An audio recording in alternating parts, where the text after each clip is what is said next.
एक छोटे से गांव में जगन नाम का एक बेहद सीधा साधा और ईमानदार आदमी अपनी पत्नी रुक्मणी के साथ रहता था। जगन बहुत ही गरीब था। वो दिन रात मेहनत और लगन से काम करता था, लेकिन फिर भी जगन गरीब ही था। वो कभी मेहनत मजदूरी करता तो कभी खेतों में काम करता था, ताकि उसके घर का खर्चा चल सके।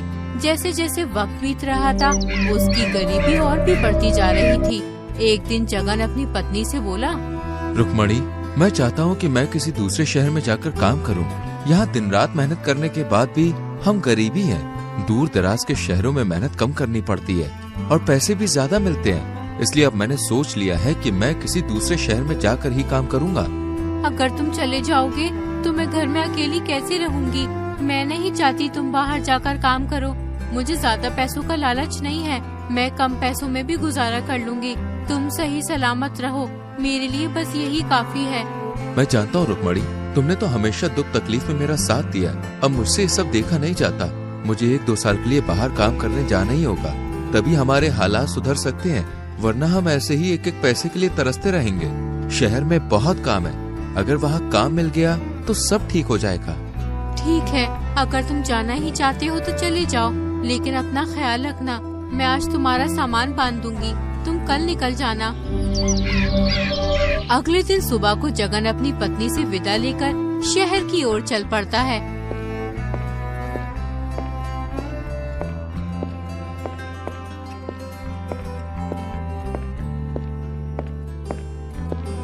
पूरा दिन चलने के बाद वो शहर पहुंच जाता है। इस नए शहर में जगन को कोई जानने वाला नहीं था, इसलिए वो सोचने लगता है, किसी भी तरह मुझे रात गुजारने का इंतजाम करना होगा और फिर मैं अगले दिन काम तलाश करूँगा। जगन रात भर रुकने के लिए घर के पास जाता है। तभी घर का मालिक बाहर आता है और जगन से कहता है, भैया, मैं गांव से आया हूँ और अब रात हो गई है। मुझे रात भर रुकने के लिए कोई जगह चाहिए। अगर आप मुझे रात भर रुकने के लिए अपने घर में जगह देंगे तो आपका बड़ा एहसान होगा। तुम गांव से आए हो या कहीं और से, मुझे इससे कोई फर्क नहीं पड़ता। मैं तुम्हें जानता नहीं, पहचानता नहीं, तो मैं अपने घर में तुम्हें कैसे ठहरा सकता हूँ? बहुत से लोग शहर में काम करने आते हैं, तुम कोई नए नहीं हो। अरे जाओ कहीं और देखो। बेचारा जगन बगैर कुछ कहे आगे चल पड़ा।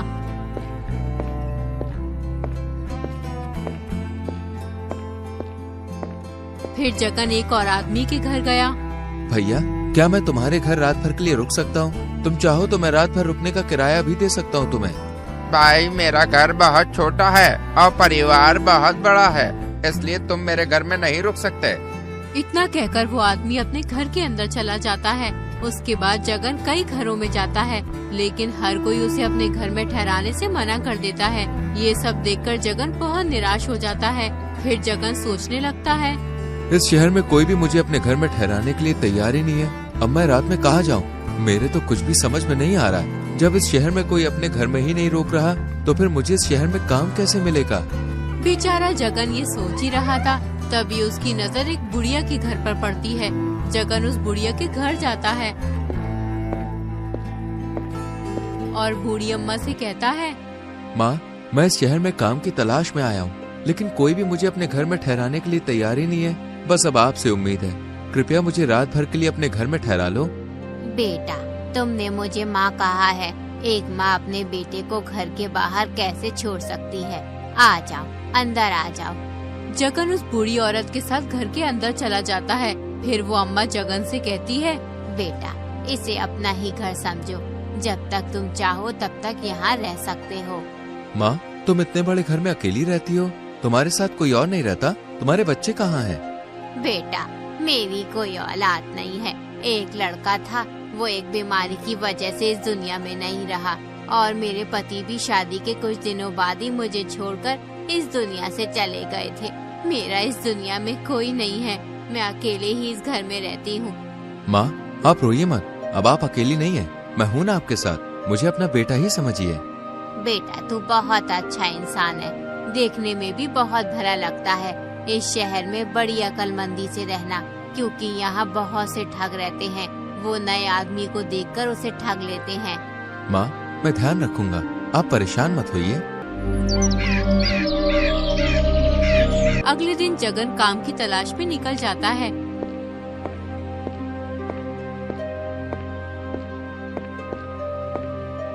जल्द ही उसे एक सेठ की राशन की दुकान पर काम मिल जाता है।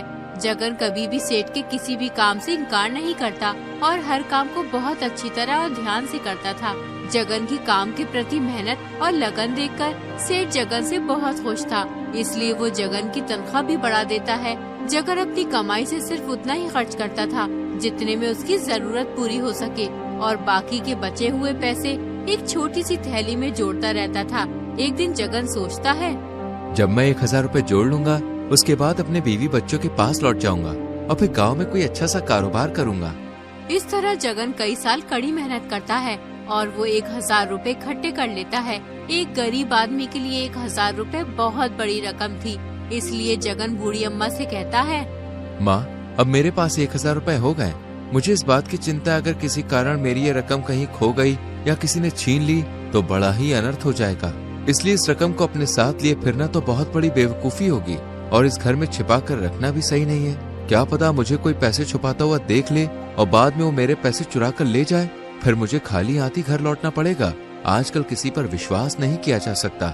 बहुत से बदमाश और बुरे लोग रहते हैं इस शहर में, इसलिए अब मुझे अपने घर चले जाना चाहिए। बेटा तू सही कहता है, लेकिन बेटा तू अभी अपने गांव क्यों जा रहा है? थोड़े दिन और रुक जा। माँ, रुकना तो मैं भी चाहता हूँ, लेकिन मैं इन पैसों की वजह से जा रहा हूँ। बेटा तू एक काम कर, अपने ये पैसे शहर के मशहूर सूदखोर धनराज के पास रख दे। तेरी रकम उसके पास सुरक्षित रहेगी और जब कभी भी तू अपने घर जाए तो धनराज से अपनी रकम ले लेना। लेकिन माँ, मैं उस सूदखोर के पास अपने पैसे कैसे रख सकता हूँ? क्या पता वो कल को पैसे देने से मुकर जाए तो? बेटा धनराज बहुत ही ईमानदार और नेक आदमी है, तुम बेफिक्र होकर उसे अपने पैसे दे सकते हो। बहुत से लोग हैं जो उसके पास अपने पैसे रखते हैं। बूढ़ी अम्मा की बातों में आकर जगन अपने 1000 रुपए ले जाकर धनराज सूदखोर के पास पहुंच जाता है। सूदखोर जगन से बोला, कौन हो तुम और यहाँ किस लिए आए हो? पहले कभी तुम्हें नहीं देखा। हुजूर, मेरा नाम जगन है। मैं इस शहर का रहने वाला नहीं हूँ। मैं तो गांव से यहाँ पर काम करने आया हूँ। मैंने कई साल मेहनत करके 1000 रुपए इकट्ठे किए हैं। अब मैं अपनी ये रकम आपके पास अमानत के तौर पर रखने आया हूँ। आपके पास मेरे पैसे सुरक्षित रहेंगे। जब तक मैं इस शहर में रहता हूँ और काम करता हूँ तब तक मेहरबानी करके ये रकम अपने पास रख लीजिए। सूदखोर ने जल्दी से जगन से थैली ले ली और फिर बोला, तुम्हें अपनी रकम रखने के लिए इससे बेहतर जगह मिलेगी भी नहीं, इसलिए अब तुम बेफिक्र रहो। तुम्हारी ये रकम मेरे पास सुरक्षित रहेगी। अब तुम बगैर किसी चिंता के अपने घर जा सकते हो और जब भी तुम्हारा मन करे अपने पैसे वापस ले जाना। सूदखोर की बात सुनकर जगन बेफिक्र होकर खुशी खुशी अपने घर चला जाता है।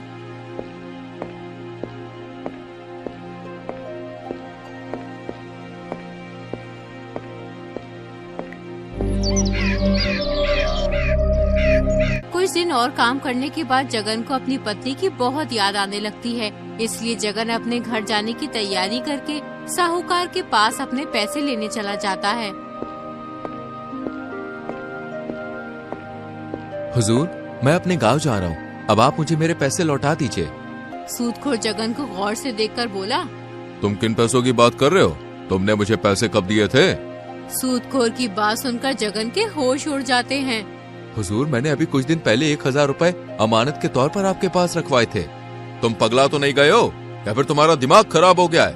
1000 रुपए, अरे इतनी बड़ी रकम तुम्हारी 7 पीढ़ियों में भी किसी ने नहीं देखी होंगी। वैसे तुम्हारे पास कहाँ से आए 1000 रुपए और तुम्हारे पास क्या सबूत है कि तुमने मुझे 1000 रुपए दिए थे? हुजूर, मेरे पास सबूत तो कुछ नहीं है। लोग कहते हैं कि आप बहुत ईमानदार हो, इसलिए मैंने पैसे देते वक्त आपसे कोई सबूत नहीं लिया। जगन सूदखोर को अपने 1000 रुपए याद दिलाने की बहुत कोशिश करता है, लेकिन सूदखोर जगन की एक बात नहीं सुनता और उसे घर से बाहर निकाल दिया। बेचारा जगन कमजोर और लाचार रोता हुआ बुढ़िया के घर की ओर चल पड़ा और खुद से कहने लगा, हे ईश्वर, मेरी सालों की मेहनत, मेरी जमा पूंजी सब लुट गई। कुछ नहीं बचा। मैंने क्या सोचा था और क्या हो गया? उस बदबख्त साजिशखोर ने मुझे कहीं का नहीं छोड़ा। हे ईश्वर, अब मैं क्या करूं? जगन दुखी होता हुआ बुढ़िया के घर पहुंच जाता है। जगन को रोता हुआ देख बुढ़िया जगन से कहती है, जगन बेटा, क्या हुआ? तू रो क्यों रहा है? तू तो धनराज से अपने पैसे वापस लेने गया था। हाँ, मैं बर्बाद हो गया। मेरी जमा पूंजी सब लुट गई। उस सूदखोर ने मेरी रकम देने से इनकार कर दिया। वो कह रहा था, मैंने तुझे पहले कभी नहीं देखा, तू मुझे पैसे देकर कब गया था? तू कोई बहरूपिया है जो झूठा आरोप लगाकर मुझे बदनाम करना चाहता है। उसने अपने नौकरों से मेरी पिटाई करवाकर मुझे घर से बाहर निकाल दिया।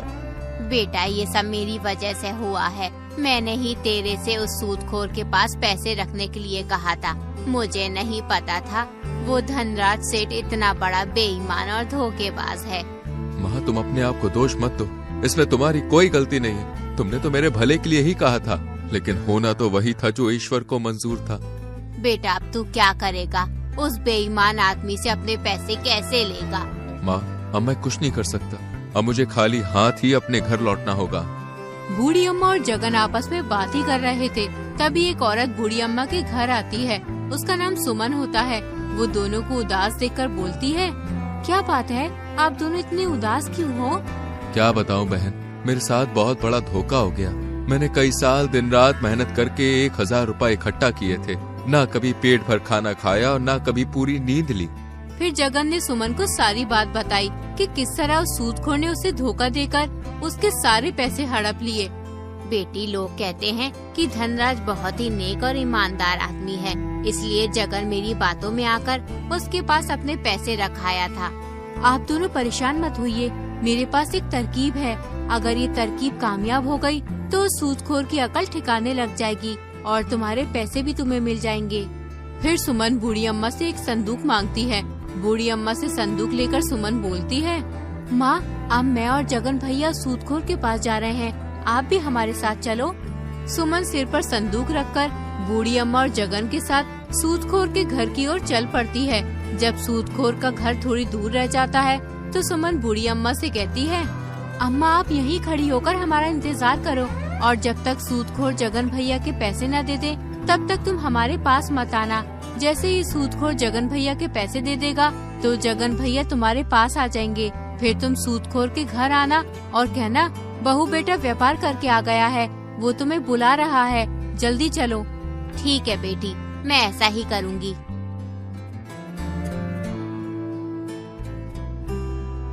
फिर सुमन और जगन सूदखोर के घर वापस पहुंच जाते हैं। सुमन जगन से कहती है, पहले मैं अंदर जाऊंगी, तुम कुछ देर के बाद आना।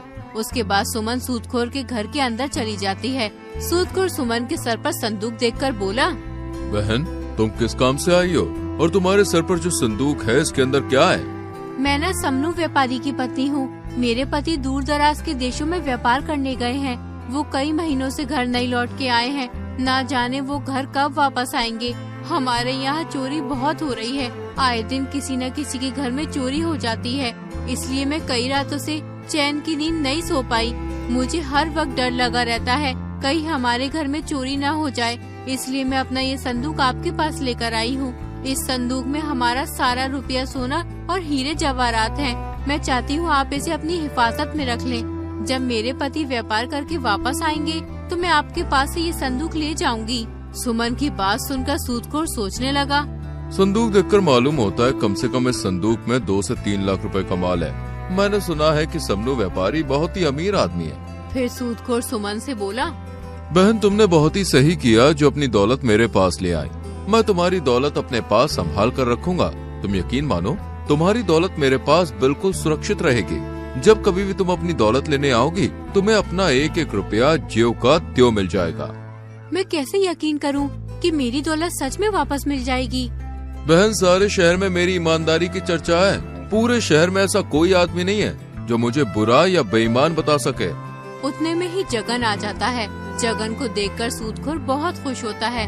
फिर सूदखोर सोचने लगता है, ये आदमी बिल्कुल सही समय पे आया है। अपनी ईमानदारी दिखाने का ये बहुत ही बढ़िया मौका है। मैं इस आदमी को उसकी 1000 रुपए लौटा दूंगा और इस औरत से उसका संदूक ले लूंगा। इस औरत की दौलत लेने के लिए मुझे 1000 रुपए कुर्बान करने ही होंगे।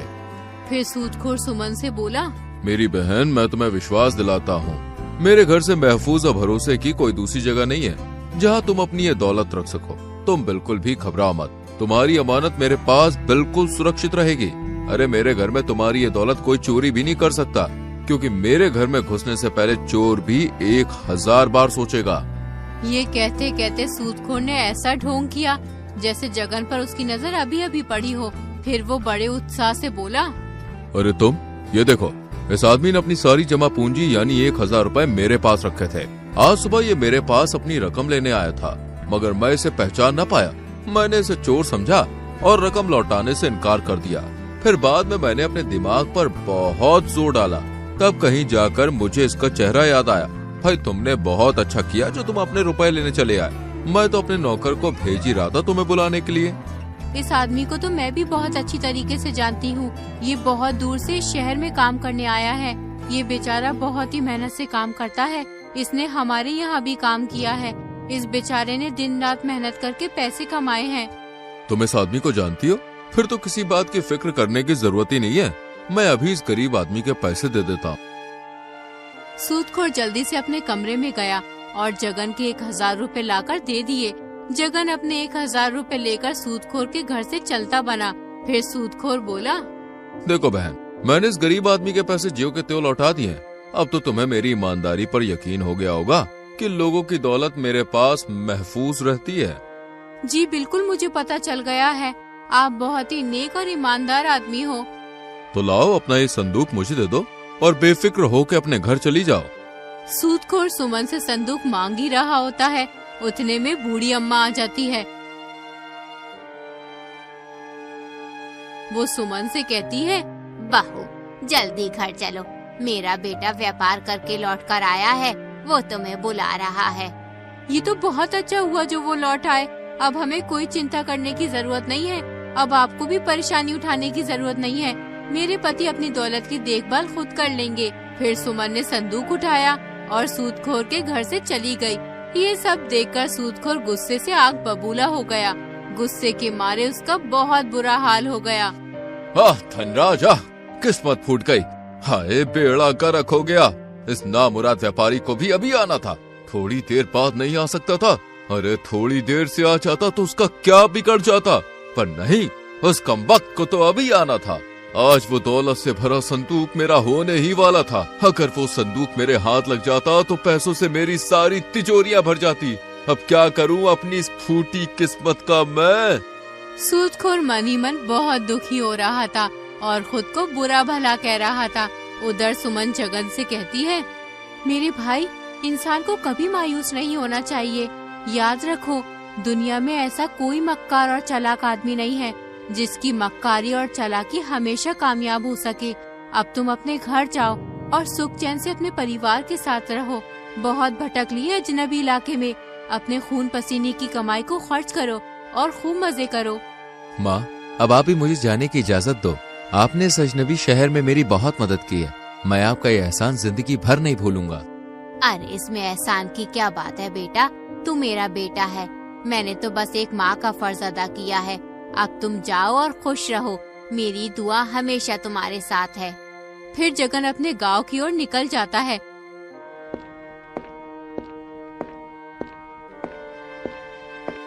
कुछ ही देर में वो अपने घर पहुंच जाता है।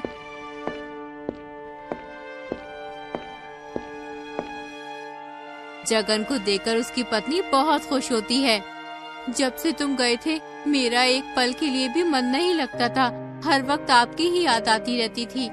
रुक्मणी, अब मैं आ गया हूँ। तुम्हें किसी बात की चिंता करने की कोई जरूरत नहीं है। मैं एक बहुत बड़ी मुश्किल में फंस गया था, लेकिन ईश्वर ने मुझे उस मुश्किल से निकाल दिया।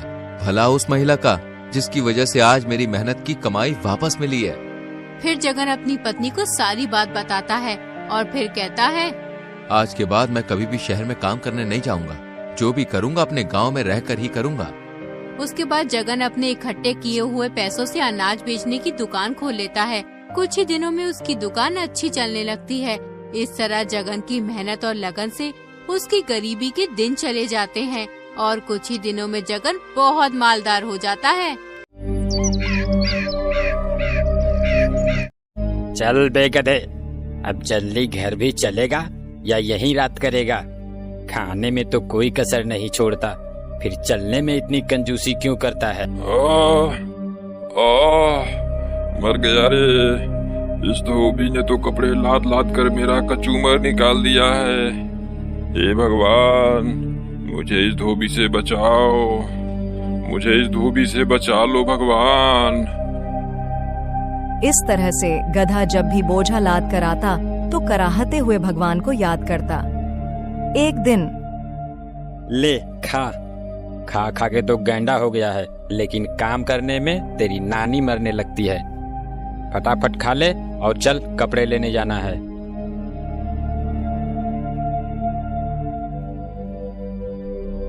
अब चलेगा भी या तेरे लिए डोली मंगाऊं?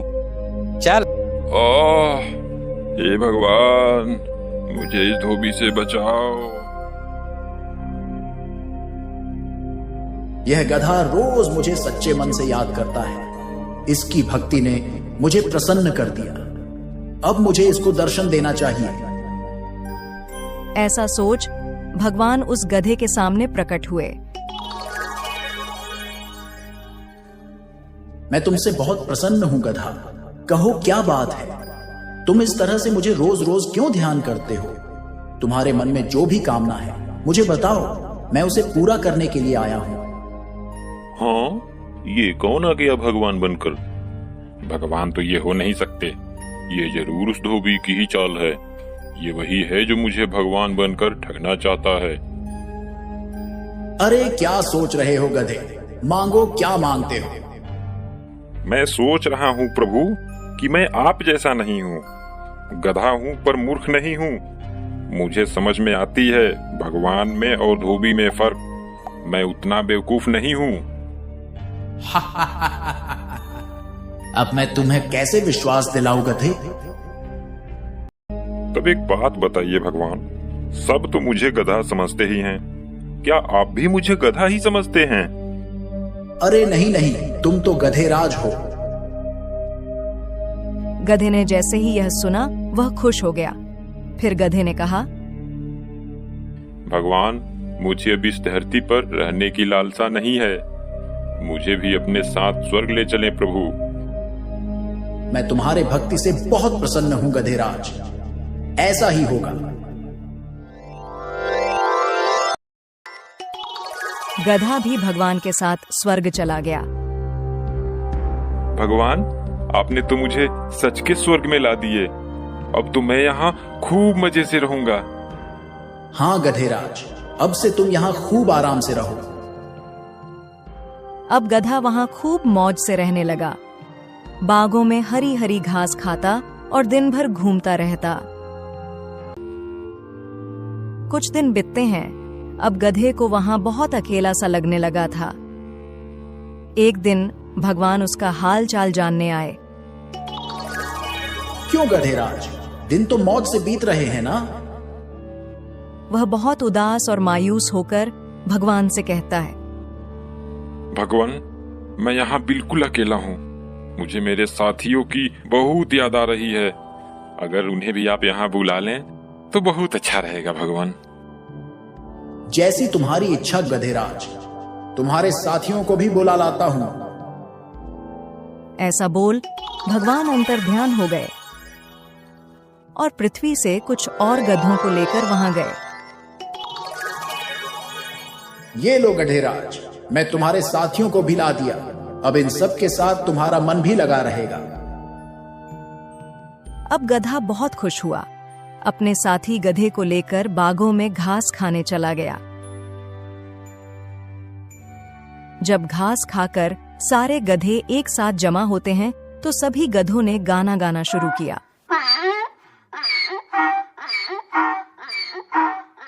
सभी गधों ने अपने आवाज से पूरे स्वर्ग को संगीतमय बना दिया। जब उसकी आवाज से स्वर्ग की शांति भंग होने लगी तो भगवान वहां आए। ये तुम क्या कर रहे हो गधेराज? तुम्हारे कारण स्वर्ग की शांति भंग हो रही है। हम तो गाना गा रहे हैं भगवान। हमारे गाने से मन को शांति मिलती है भगवान। लेकिन गधेराज, यह धरती नहीं स्वर्ग है और यहाँ आपकी यह ढेचू ढेचू की आवाज नहीं चलेगी। यहाँ रहना है तो तुम्हें अपनी आवाज पर अंकुश लगाना होगा। भगवान, तब तो ये सरासर जास्ती हुई। क्या हमें बोलने का अधिकार नहीं मिलेगा? फिर मैं अपने सुरीली आवाजें किसको सुनाऊंगा? गधेराज, तुम्हारे आवाजों से हमारे ध्यानों में विघ्न पड़ रही है। ये हमारी आखिरी चेतावनी समझो और इस पर अमल करो। भगवान, अगर ऐसी बात है तो मुझे नहीं रहना है यहाँ। हमें हमारे धरती पर भेज दो, वहाँ हम लोग कम से कम आजादी से बोल तो सकते हैं। जैसी तुम्हारी इच्छा गधेराज। जब तुम्हारी इच्छा धरती पर ही जाने को है तो इसमें मैं क्या कर सकता हूँ। चलो मैं तुम्हें धरती पर भेज देता हूँ। गधे ने जब धरती पर जाने की बात सुनी तो वह खुशी से झूमने लगा।